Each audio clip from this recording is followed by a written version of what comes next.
Greetings of the day. Myself, C.A. Hemant Karunia, Assistant Professor, Sri Samliaji Government College, Mandfia, District Chittorgarh. Dear students, आज हम लोग management accounting chapter 1 part 3 का video देखेंगे. आज हमें शुरुआत करनी है यहाँ से प्रबंध लेखांकन की उपयोगिता.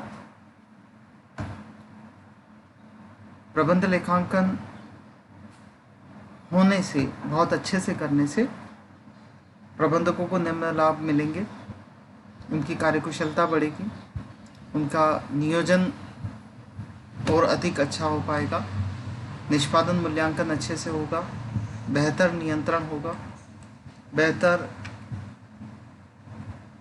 ग्राहक सेवा वो दे पाएंगे.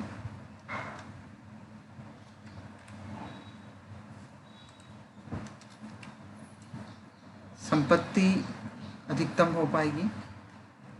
इसके बाद एक और इम्पोर्टेंट टॉपिक जो हमें कवर करना चाहिए, प्रबंध, कई बार 10 नंबर में पूछा जाता है, प्रबंध लेखांकन का क्षेत्र बताइए. तो प्रबंध लेखांकन का क्षेत्र में सबसे पहले आएगा वित्तीय लेखांकन. वित्तीय लेखांकन प्रबंधकों के विश्लेषण हेतु मूलभूत सूचना प्रदान करता है. मतलब अकाउंटिंग नहीं होगी तो फिर मैनेजमेंट अकाउंटिंग का रोल भी नहीं आ पाएगा. ऐतिहासिक आंकड़े, लेखे, लेखांकन की विस्तृत सूचना प्रबंधकों के भविष्य के लिए योजना बनाने में बहुत सहायक होते हैं.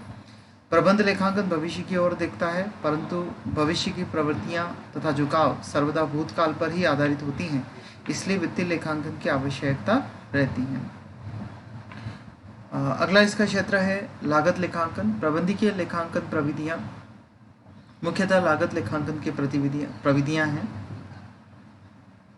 सीमांत लेखांकन, बजट नियंत्रण और प्रमाप लागत लेखांकन प्रविधियां जो लागत नियंत्रण की विधियां हैं, प्रबंधकों के हाथ में नियंत्रण के महत्वपूर्ण औजार हैं. विभिन्न लागत केंद्रों की लागतों और लागत इकाइयों की लागत लेखांकन के अंतर्गत गणना की जाती है, जो प्रबंधकों द्वारा निर्णयन के लिए उपयोगी है. नियंत्रणीय तथा अनियंत्रणीय लागतों, संबंधित तथा असंबंधित लागतों, अवसर लागतों, अंतरीय लागतों आदि की अवधारणाओं सभी का प्रबंध लेखांकन के अंतर्गत उपयोग किया जाता है.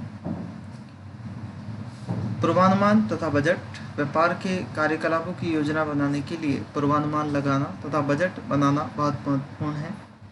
पूर्वानुमान बजट का आधार प्रदान करते हैं. पूर्व निर्धारित लक्ष्य व्यापार में व्यक्तियों को अपना कार्य करने में सहायता प्रदान करते हैं. यदि अंतर है तो प्रबंधकों द्वारा सुधार के कदम उठाए जा सकते हैं. प्रबंधकों को प्रतिवेदन शीघ्र और सामयिक प्रतिवेदन शीघ्र और सामयिक कार्यवाही हेतु आवश्यक है. प्रतिवेदन निम्न प्रबंधकीय स्तरों पर तैयार किए जाते हैं तथा मध्य स्तरीय प्रबंधकों को प्रस्तुत किए जाते हैं तथा मध्य स्तरीय प्रबंधकों से उच्च प्रबंधकों को प्रस्तुत किए जाते हैं. नियमित तथा विशेष दोनों प्रकार के प्रतिवेदन तैयार किए जाते हैं.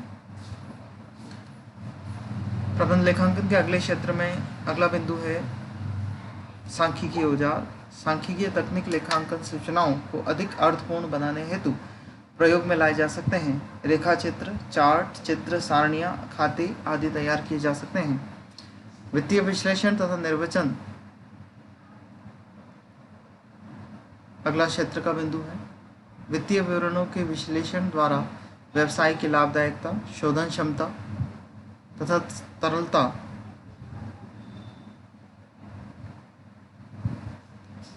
की स्थितियों के संबंध में निर्वचन किए जा सकते हैं. व्यापार की वित्तीय स्थिति सुधारने तथा लाभदायकता में वृद्धि करने हेतु निर्णय लिए जा सकते हैं. नियंत्रण प्रबंध लेखांकन में विभिन्न नियंत्रण प्रक्रियाएं, विधियां शामिल हैं. वास्तव में मूल उद्देश्य तो उपलब्ध विभिन्न संसाधनों को सर्वाधिक मितव्ययी, प्रभावी तथा कुशल तरीके से प्रयोग में लाना ही होता है, जिसे नियंत्रण की विभिन्न प्रविधियों को सफलतापूर्वक लागू करके पूर्ण किया जा सकता है. कर लेखांकन, कर व्यावसायिक जीवन का एक महत्वपूर्ण क्षेत्र बन गया है. दायित्वों की बड़ी राशि व्यापार द्वारा चुकानी होती है, इसलिए प्रत्येक प्रबंध द्वारा कर नियोजन की आवश्यकता होती है. उचित कर नियोजन तथा कर प्रबंध के व्यापार के लिए कोष बचाए जा सकते हैं.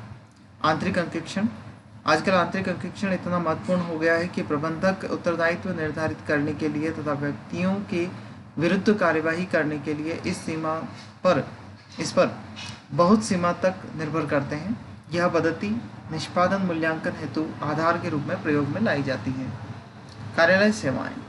कार्यालय के दैनिक कार्य प्रबंधन के द्वारा नियंत्रित होते हैं। आंकड़ों का प्रसंस्करण, फाइल करना, प्रतिलिपिकरण, अनुलिपिकरण आदि सभी कार्यालय की प्रक्रियाएं लेखापाल के कार्य से जुड़ी हुई हैं।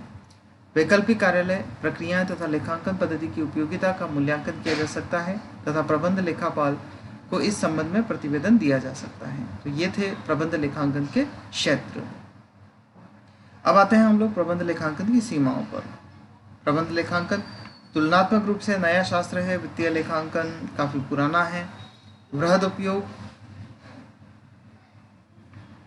मैनेजमेंट, क्योंकि प्रत्येक छोटे बड़े हर प्रकार के संस्थान में प्रतिदिन मैनेजमेंट का उपयोग होता है, इसलिए इसका वृहद उपयोग होता है। परिवर्तन का विरोध, मैनेजमेंट अकाउंटिंग में जो एनालिसिस किया गया उसके आधार पर लिए गए निर्णय का हो सकता है कर्मचारी संगठनात्मक ढांचा जो है वो उसे पसंद नहीं करे। मैनेजमेंट अकाउंटिंग करने के लिए एक्सपर्ट्स टीम की हमें आवश्यकता होती है, इसलिए बहुत महंगा भी साबित होता है। यह साधन मात्र है, साध्य नहीं।